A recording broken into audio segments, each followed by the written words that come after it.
So today, our story is Peter's Chair by Ezra Jack Keats.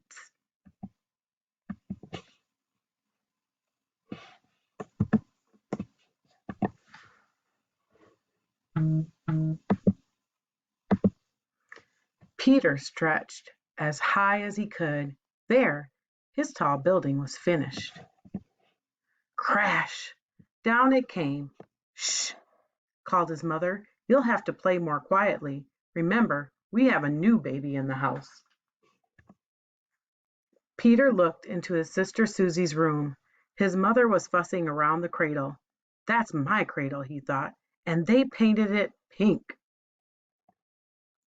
Hi, Peter, said his father. Would you like to help paint sister's high chair? It's my high chair, whispered Peter. He saw his crib and muttered, My crib, it's painted pink too. Not far away stood his old chair. They didn't paint that yet, Peter shouted.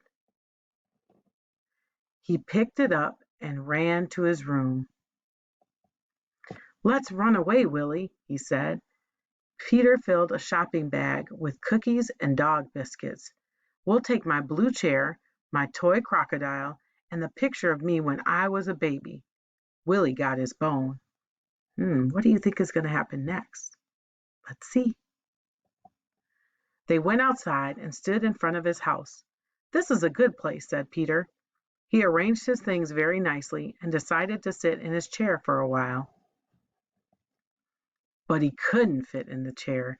He was too big. His mother came to the window and called, Won't you come back to us, Peter, dear? We have something very special for lunch. Peter and Willie made believe they didn't hear, but Peter got an idea. I wonder what idea Peter has. Soon his mother saw signs that Peter was home. That rascal is hiding behind the curtain, she said happily. She moved the curtain away, but he wasn't there. Here I am, shouted Peter. Peter sat in a grown-up chair. His father sat next to him. Daddy, said Peter, let's paint the little pink chair pink for Susie. And they did. The end. I hope you enjoyed the story.